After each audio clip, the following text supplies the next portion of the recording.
You can, like, see my fucking belly button. Maybe that'll get me in trouble. This isn't pushing the limit.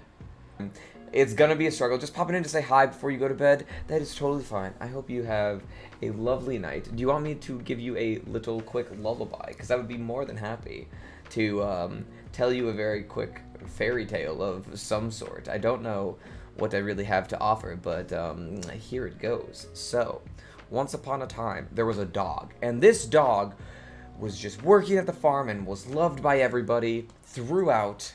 The kids, the father, the mother, the sheep, and the cows, they all loved this dog. And this dog loved its life. It loved everything about it, and it was very content. The other dogs, there were other dogs on the farm too, but this one dog, it was out in the field one day, and it saw a dragon flying over the sky, this big, beautiful, pearlescent dragon crescendoing over the mountains, this big, mighty beast. And this dog is just like, oh my word, I need to become that being. I want to become a dragon.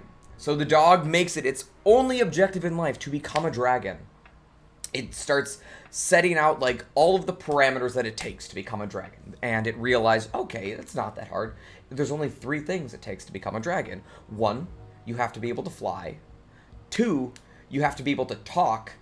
And 3, you have to be full of color and just vibrant, like, light as it refracts around you. So the dog sees those 3 obstacles and thinks, okay, I can do that. I can become a dragon. So this dog, it looks at the first one, the color scenario, and it thinks, like, that can't be too hard. So the dog goes into the farmer's dumpster where he's, like, thrown out all this corn and other, like, composting vegetables, and he starts rolling around in it, and he's covered in just, like, peels and leaves and, like, a banana peel out of somewhere, and he's covered in color.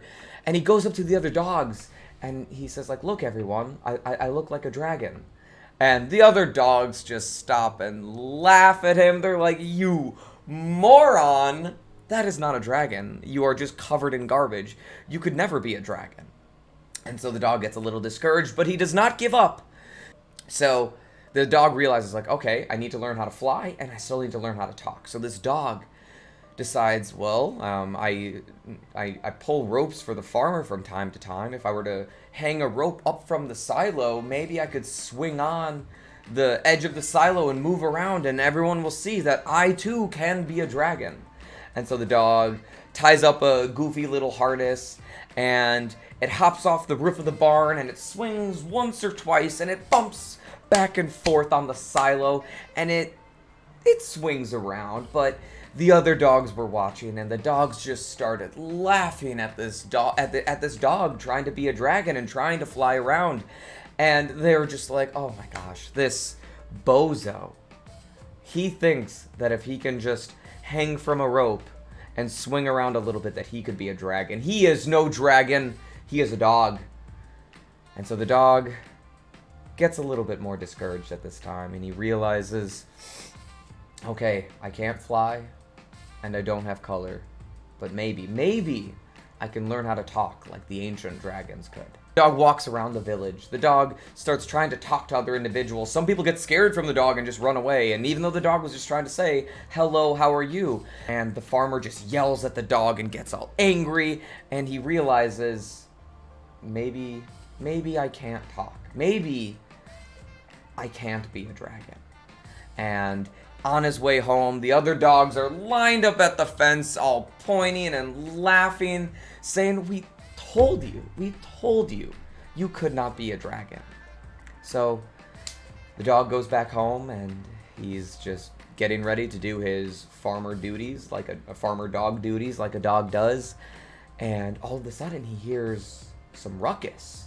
The mother is wailing in panic, and she realizes, oh my god, my boy is stuck down the well. The 3-year-old child cannot get out of this well. This well is deep and dark, and no one can fit. It's so narrow and it's so terrifying. No one wants to go down this well. The dog then decides, I can do this. The dog rushes over, grabs the rope, it brings the rope over, and it talks. It does its very best. It thinks it's talking, but it's just barking at the owners. But the farmer, the owner, it sees, oh my god, this dog wants to help. This dog knows to help. So they tie the rope around the dog. They bring the dog all the way down the well. And as the dog's going down, it's getting roughed up and bumped by oil and all of this other garbage and sewage and moss. And as he makes it to the very bottom, this boy sees nothing other than his loyal dog covered in colors and muck and mud. And as this dog reaches the boy, this boy sees this technicolored dog reaching down to him. And he looks in the dog's eyes, and he can't understand the dog's words, but he sees that the dog knows he's there to help him. So the boy grabs on tight to the dog. The dog nuzzles its head around the boy's neck and holds on tight as much as it can. Sorry, no. And then they pull the boy back up. They get him out of there after, like, tugging and rowing around. He gets it. He gets the boy back up, and the boy is saved. And the whole family erupts in joy. The whole family knows, like, oh my god, this dog saved us. This dog has saved us right here.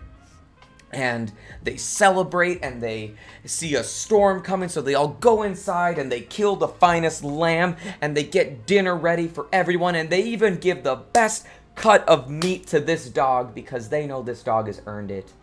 And on that rainy night, all of the other dogs who were making fun of this other dog, they were waiting out in the rain for the next day's work, cold with bellies nearly empty, while meanwhile this dog is waiting inside, nuzzled up along the fire, sleeping on the boy's lap, continuing to make him feel safe. And despite his desire and goals that he could not meet for the day, the dog lays his head down, closes his eyes, and thinks, I bet a dragon has never been this warm as I am tonight. Thank you. That is my story. Drink up! I am so much hotter than I was before now. That is just an appetizer for what we're doing.